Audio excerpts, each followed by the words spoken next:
My name is Liam, and for the last decade, my hands have been in the soil. I'm a landscape architect in Port Blossom, a city that clings to the coast, where the air is always thick with the scent of salt and damp earth. My work is my sanctuary. I design gardens, parks, and private retreat spaces where people can find a moment of peace. I believe that a well-tended garden is a metaphor for a well-tended life. It requires patience, careful pruning, and an understanding of which roots run deep. I own a small cottage in the Oak Haven district, a place with old-growth trees and floors that creak with history. It was my quiet corner of the world, my anchor. For 3 years, it was Clara's anchor, too. She was a junior curator at a local art gallery, a woman who moved through the world with a kind of curated grace. I loved how she saw beauty in the abstract, in the brushstrokes and textures I often overlooked. We were engaged, planning a wedding for the following autumn, when the maple trees of Port Blossom would set the world on fire with their color. She had moved into my cottage a year prior, filling its quiet spaces with her art books, her subtle perfumes, and the soft murmur of her presence. Our life, I thought, was a garden we were tending together, its roots slowly, surely intertwining. But gardens, like people, can suffer from unseen blights. The change began subtly around the time the first spring crocuses pushed through the thawing ground. It wasn't a storm, but a slow, creeping frost. Clara grew distant, her focus turning inward, or more often, toward the small, glowing screen of her phone. A device that had once been a shared tool for looking up recipes or mapping our weekend hikes became a fiercely guarded secret. She would angle it away from me, her fingers tapping out messages I couldn't see. The easy transparency we'd always shared, where I might answer her ringing phone if she were in the shower, evaporated. Suddenly, her phone was an extension of a private self I was no longer invited into. When I tried to gently breach the new wall between us, asking if everything was all right, she would blame the stress of an upcoming exhibition or the mounting pressures of wedding planning. Her excuses were plausible, so I accepted them, telling myself that this was just a season of stress we had to weather. I decided the best thing I could do was to provide more stability, to ease her burdens. I took on extra projects, designing a sprawling coastal garden for a new hotel and a rooftop oasis for a downtown firm. The hours were long, often stretching past 60 a week, but the work grounded me. I imagined the extra money would fund a honeymoon in the Italian countryside, a place she'd always dreamed of seeing, where we could reconnect under the Tuscan sun. My long hours, intended to build our future, only served to obscure the present. I was homeless, too tired to notice the subtle cracks in our foundation widening into chasms. Clara was still playing the part of my fiancée, discussing floral arrangements and tasting cakes, but her enthusiasm felt like a performance. The light in her eyes when she spoke of our future had dimmed. It was as if she were reading from a script she no longer believed in. I was deep in denial, a gardener refusing to see the wilt in his most prized bloom, convincing myself that once the wedding was over, the rains would come and everything would return to its natural, healthy state. I see now that I was tending to a garden where the soil itself had been poisoned. I was so profoundly, heartbreakingly wrong. One Tuesday evening last month, the delicate structure of our life together finally collapsed. Clara had chosen a restaurant for us, a chic little place downtown called the Gilded Lily, all polished wood and low, intimate lighting. I had been looking forward to it all week, an island of calm in a sea of work. But a strange tension had settled over our cottage that afternoon. I came home from a long day on site to find her already dressed, perched on the edge of the sofa, her gaze fixed on her phone. She looked up when I entered, but her eyes were distant, as if she were looking through me. Her hello was a fragile, hollow sound. At the restaurant, we were seated by a large window overlooking a street slick with rain. The city lights bled into shimmering pools on the pavement. For the third time that day, I asked her what was wrong. She placed her phone face down on the tablecloth, a gesture of finality, and met my eyes. Her expression was a terrifying mix of apprehension and a strange, feverish excitement. "I need to tell you something, Liam," she began, her voice barely a whisper. My hands grew cold. Julian contacted me. Julian. The name was a ghost from her college days, a phantom I'd only heard about in passing stories. He was a musician, a transient soul she'd loved with a fierce, youthful passion before he'd broken her heart and drifted out of her life. He found me on social media a few weeks ago, she continued, the words spilling out in a rush. He said he's been thinking about me, that leaving me was the biggest mistake of his life. We've been talking, Liam. Really talking. About everything. About how we should have never let go. A heavy weight settled in my chest. You've been talking to your ex for weeks, and you didn't tell me. It wasn't like that at first, she insisted, though her eyes wouldn't meet mine. It was just catching up. But then all these feelings came rushing back. What we had, it was different. It was chaotic, thrilling. She took a breath, and the words that followed were the ones that would echo in the empty rooms of my house for weeks to come. Liam, she said, her gaze finally locking with mine, a devastating sincerity in her eyes. Being with Julian was like standing in front of a Jackson Pollock painting. It was messy and chaotic and unpredictable, but it was so intensely alive. Being with you, it's like a beautiful landscape painting. It's peaceful. It's perfect. It's safe. But it's still. It never changes. And I keep wondering if I'm just settling for the peace because I'm afraid of the chaos. I need to know if I can live without it.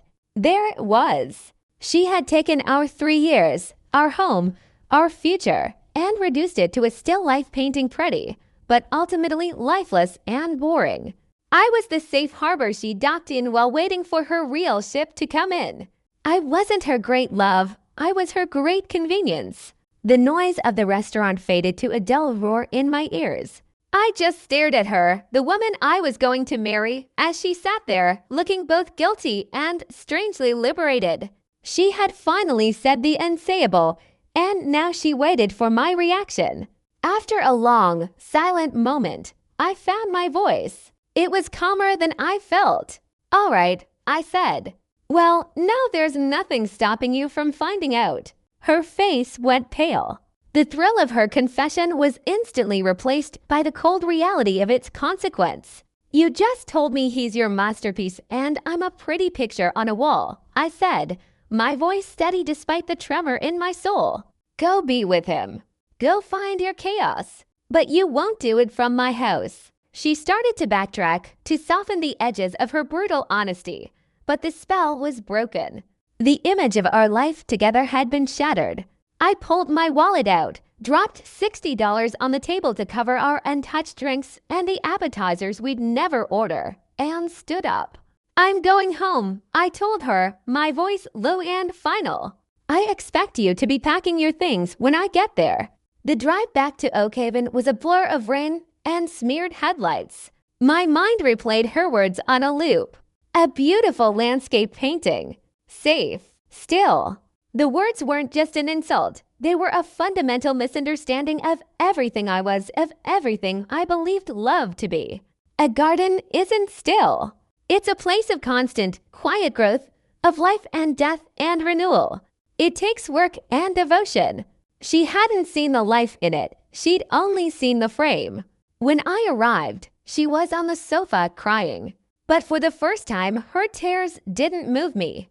They felt like part of the performance. While she sobbed, I walked to the kitchen, opened my laptop, and systematically began to dismantle the life we had built. I closed our joint savings account, transferring my half to my personal account. I changed the passwords on our shared utilities. I was calm, methodical, an architect drawing up demolition plans. It took her 2 hours to pack a decade of her life into suitcases and boxes. I didn't help. I sat at the kitchen table, nursing a glass of water, a silent observer of the end of my world. When she was finished, she stood by the front door, her luggage surrounding her like a barricade. She looked at me, her eyes swollen and pleading, as if expecting me to stop her, to say this was all a terrible mistake. "Do you want the ring back?" she asked. Her voice choked. "Yes," I said. She slipped it from her finger and placed it on the coffee table. The diamond, which had once seemed so full of light and promise, looked small and cold in the dim light. "It's crazy, Liam," she whispered. To throw away 3 years over one conversation. I finally looked at her, really looked at her. "You threw it away weeks ago, Clara." "I'm just cleaning up the mess." And with that, she opened the door and walked out into the rain. The lock clicked shut behind her, and the silence that descended on the cottage was absolute. I was 30 years old, single again, sitting in a house that felt cavernously empty, staring at an engagement ring that was no longer a promise, but a relic. The morning after brought with it a cold, gray light and the inevitable ringing of the phone.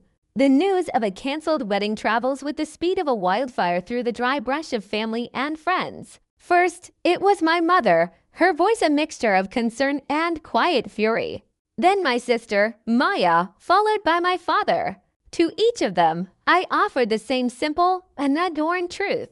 Clara decided she wants to be with someone from her past. I'm not going to be an option she holds in reserve. My parents were angry on my behalf. My mom, a woman who sees the world in clear lines of loyalty and betrayal, wanted to know every detail about this other man. When I told her about Julian, she launched into a tirade about chasing ghosts and throwing away a real, tangible love for a romanticized memory.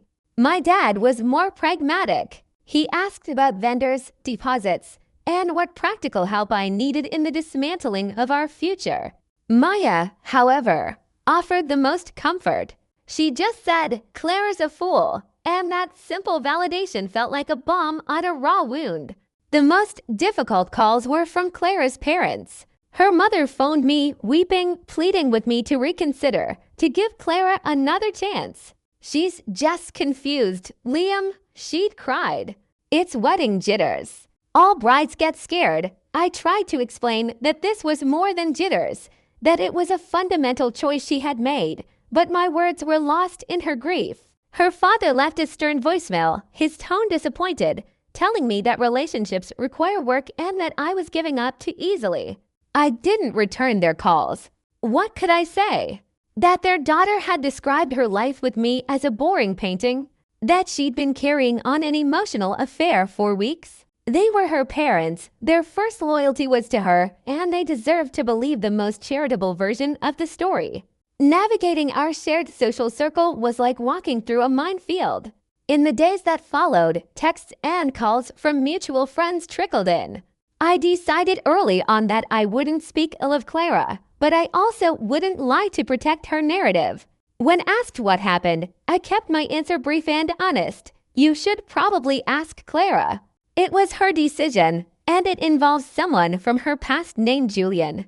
That was all it took. Our friends were intelligent, perceptive people. They could connect the dots. I felt it was important for her to be the author of her own story, to have to explain to the people who were meant to stand beside us at our wedding why she had chosen to detonate our life together. The reactions were varied.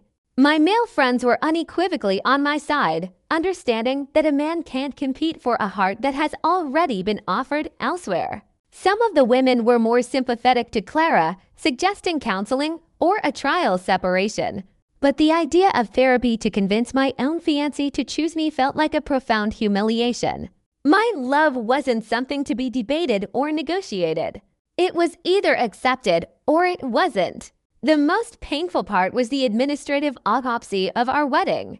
We had deposits down on everything. The beautiful old conservatory for the ceremony, the farm-to-table caterer, the photographer whose work we both adored. I spent hours on the phone, repeating the phrase "the wedding has been canceled" until the words lost all meaning. Some vendors were incredibly kind. The photographer, a woman in her 60s with compassionate eyes, shared that she'd seen it all in her career and charged me only a small administrative fee. Others were less forgiving. The conservatory kept our entire deposit, a non-refundable clause buried in the fine print. All told, I lost nearly $10,000, a steep price for a lesson in love and loss. I never asked Clara for a cent of it. A clean break was worth more than the money. I wanted no lingering ties, no shared debts to tether me to the memory of what she'd done. The silence in the cottage was the hardest part. For over a year, I had grown accustomed to the rhythm of a shared life. The sound of her keys in the lock, the smell of coffee brewing in the morning, the simple comfort of another person breathing in the dark. Now, the quiet was an active presence, a constant reminder of my solitude. To combat it, I threw myself into my work. I spent my days turning overgrown plots of land into places of beauty and order, and my evenings poring over blueprints. My partner at the firm, an old friend named Ben, knew the whole story and was a quiet, steady support. He made sure I had the space I needed to make difficult phone calls and never once mentioned her name unless I brought it up first. About 2 weeks after she left, I heard through a friend that Clara had been posting on social media Vogue inspirational quotes about following your heart and never settling for a life that is less than you deserve. The implication was clear. I was the less than she had bravely escaped. A part of me burned with the injustice of it, the way she was already rewriting our history to cast herself as the courageous protagonist. But I refused to engage. I wouldn't let our private heartbreak become public spectacle. The truth, I believed, had a way of surfacing on its own. I was beginning to believe I could survive this. The initial shock was hardening into a quiet resolve. I was alone in my house, yes, but it was my house. The garden outside my window was mine to tend. The future, once a shared blueprint, was now a blank canvas, and for the first time, I felt a flicker not of despair, but of possibility. Perhaps this wasn't just an ending. Perhaps it was a clearing of the ground, making way for something new to grow. The 6 weeks that followed Clara's departure were a strange and quiet alchemy. Once the raw shock subsided, I was surprised by the profound sense of relief that settled over me. A heavy, unspoken tension that had permeated my home for months was suddenly gone. I no longer had to walk on eggshells, trying to decipher moods or analyze silences. I could come home from a long day, covered in dirt and sweat, and simply be. The cottage, which had at first felt achingly empty, began to feel like my own again, a sanctuary. I had blocked Clara's number and social media profiles immediately. It wasn't an act of anger, but of self-preservation. I needed to create a space where my healing wouldn't be interrupted by her attempts at explanation or revisionism. She had made her choice in the low light of the gilded lily, and as far as I was concerned, she could go live in the chaotic brilliance of her Jackson Pollock painting. It was during this time that I met Elara. She owned Verdant, a nursery on the outskirts of town that I frequented for my projects. It was a magical place, a labyrinth of greenhouses filled with the humid scent of growing things. I was searching for some rare Japanese maples for a client's garden, and she was the one who helped me. She had soil under her fingernails and a smile that was as genuine and unassuming as the plants she nurtured. Our conversation started with horticulture, but soon wandered into talk of hiking trails, local coffee shops, and our shared love for the wild coastline north of Port Blossom. She was easy to be with. There were no games, no hidden meanings. She laughed at my terrible jokes and listened with sincere interest when I talked about my work. Being with her was like sitting in a sun-drenched garden after a long winter warm, life-affirming, and simple. It made me realize just how much effort I had been expending with Clara, trying to coax warmth from a source that had long gone cold. I wasn't looking for a relationship, and Elara seemed to sense that. We were just two people enjoying each other's company, allowing something to grow organically, without pressure. Then one afternoon, my phone rang. It was my friend Ben, and he was laughing so hard he could barely speak.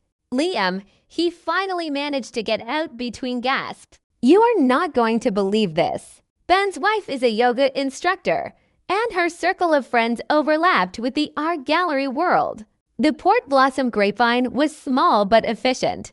Your ex, he said, his laughter finally subsiding into a chuckle. She got dumped. Julian dumped her. I sat down on the steps of my back porch, looking out at the garden I was slowly bringing back to life. What do you mean, dumped her? I mean, he used her for a 6-week ego trip and then cut her loose, Ben explained. Told her that reconnecting made him realize they'd both romanticized the past. that what they had was nostalgia, not love, and that he couldn't see a future with her? The irony was staggering. Julian had lured her away with whispers of a passionate and tamed love only to deliver the same heartbreak he had a decade earlier. According to the story, he had been brutally honest, telling her that he was a touring musician and wasn't built for the settled life she secretly craved. Apparently, Clara had been calling him incessantly, leaving desperate voicemails until he finally blocked her number. A strange mix of emotions washed over me. There was a flicker of vindication, I'll admit it, but it was quickly overshadowed by a profound sense of sadness for the woman Clara had been when I first met her, before this fantasy had taken root. Mostly, though, I felt an overwhelming wave of relief. I had dodged a bullet of unimaginable size. I had mourned the loss of a future with a woman who, it turned out, didn't really exist outside of my own hopes. The real Clara was still chasing a ghost, and I was finally free.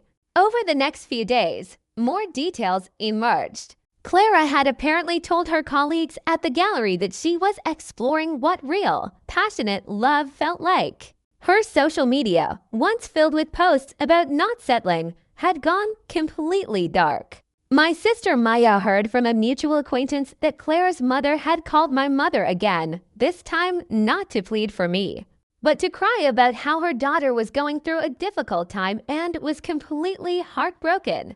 My mom, in her quietly firm way, had listened politely and then said Clara made her choices. Now she needs to learn to live with them. A week later, I ran into one of Clara's bridesmaids at the farmer's market. She looked at me with an expression of deep sympathy.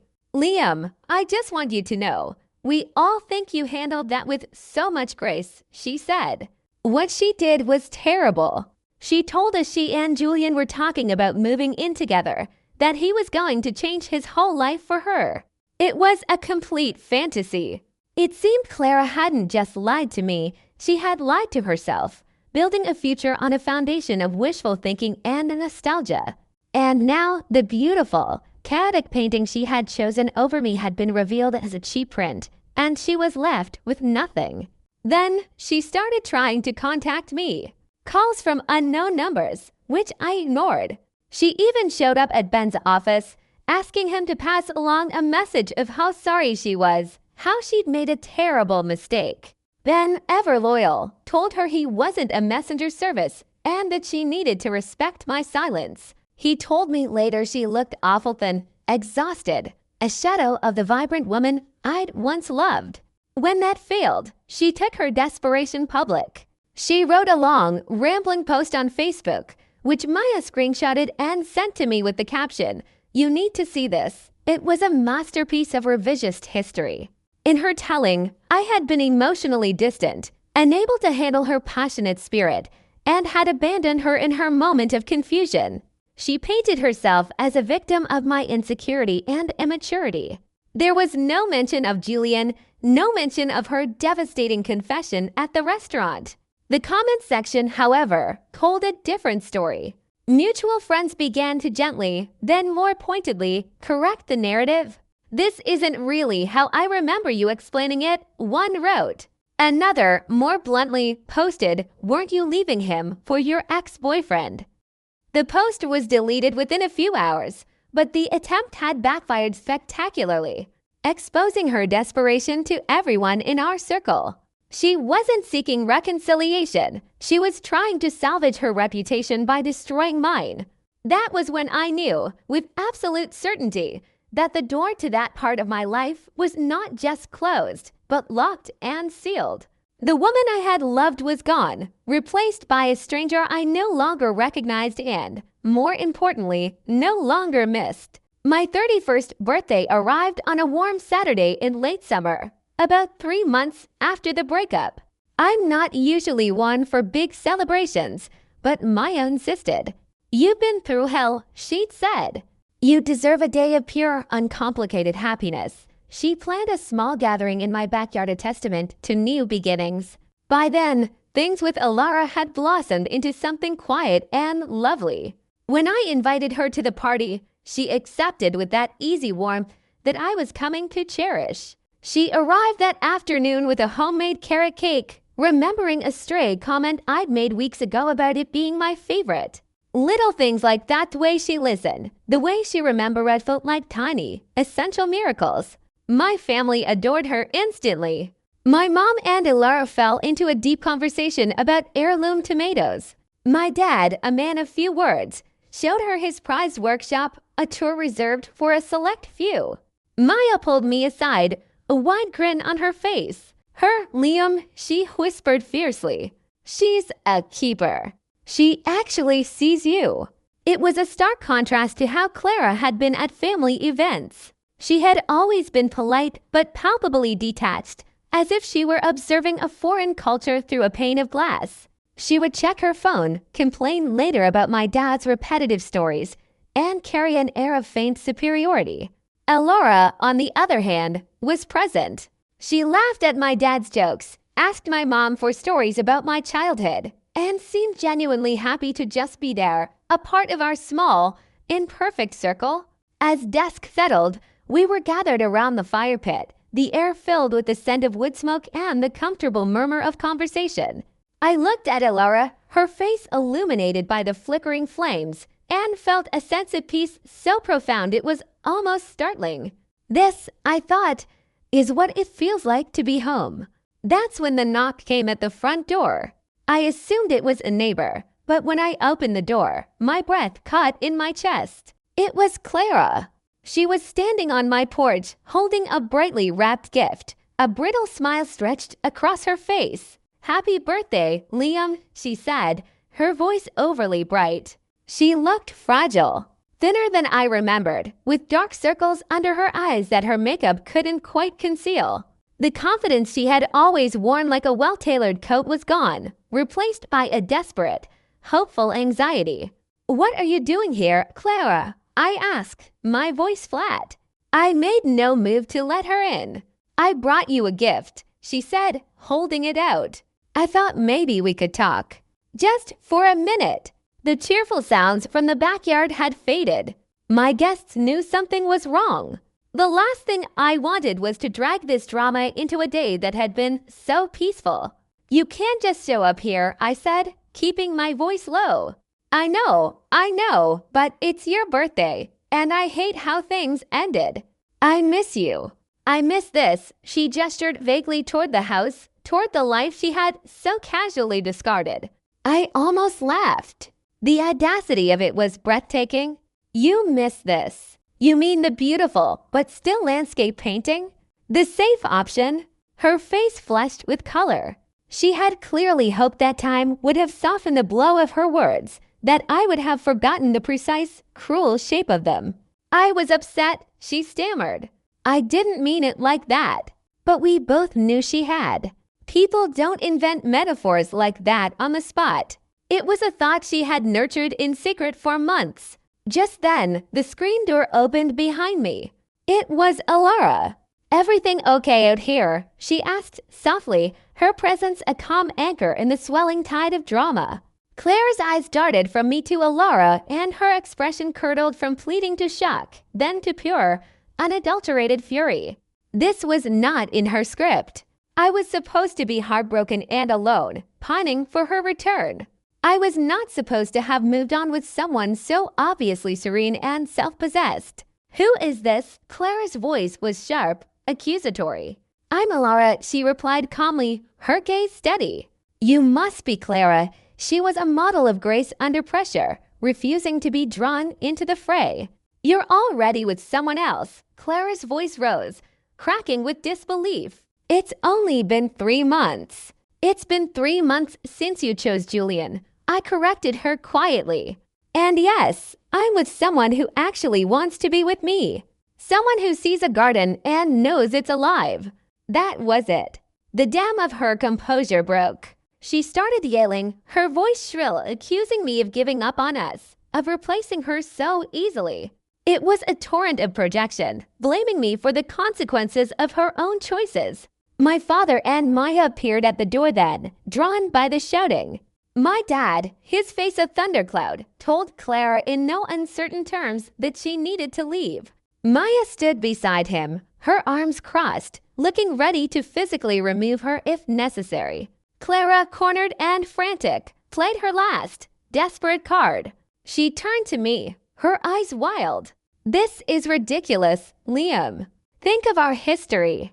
Don't you think it would just be easier for us to get back together?" I looked at her, this chaotic, weeping stranger on my porch, holding a meaningless birthday gift. 3 months ago, the thought of losing her had felt like the end of my life. Now her presence felt like a violation of the peace I had fought so hard to build. "Easier for who, Clara?" I asked, my voice filled with a sad, final clarity. "Because my life has never been easier than it is right now." She stared at me for a long moment, the fight draining out of her. Then she turned, stumbled down the steps, and drove away, tires squealing against the pavement. I walked back into my home, back to my party. Elara took my hand, her touch grounding.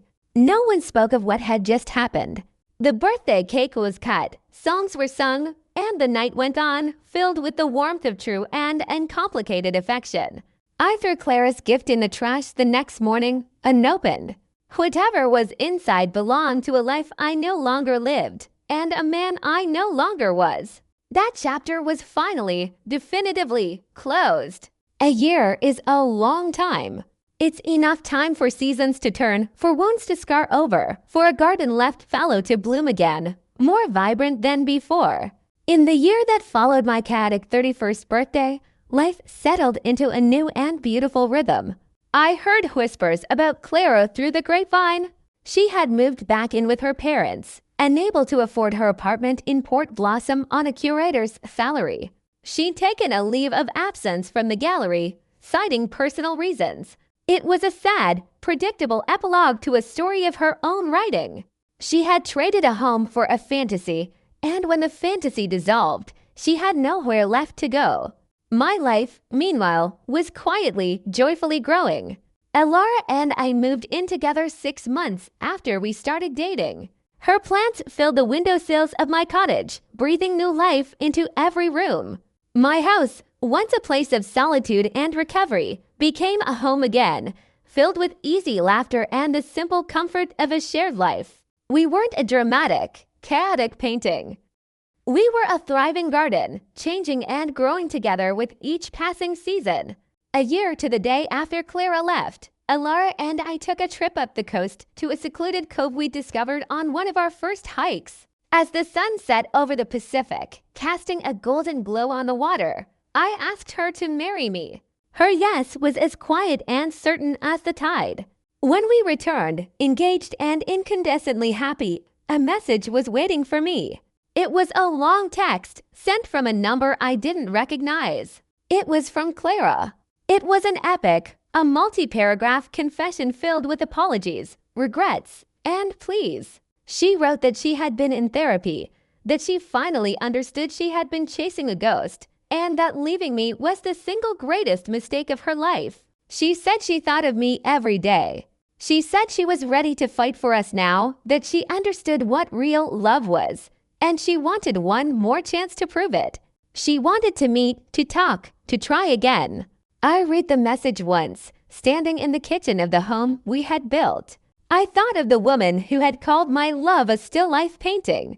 I thought of her shouting on my lawn, of the calculated cruelty and the desperate self-deception. Then I thought of Elara, of the soil under her nails, of her quiet strength, of the way her hand felt in mine. Clara had taught me a valuable, painful lesson about the difference between a foundation built on rock and one built on sand. She had shown me what I didn't want, what I would never again accept. And in doing so, she had inadvertently cleared the way for what I truly needed. Elara showed me that love isn't about chaos or intensity, but about presence. It's about the quiet, daily work of tending to something precious. It's about choosing to see the life in the landscape, to nurture it, and to watch it grow. I deleted the message without a reply. There was nothing left to say. My past was a garden I no longer tended. My future was right here, with my hand in hers, and we were just getting started.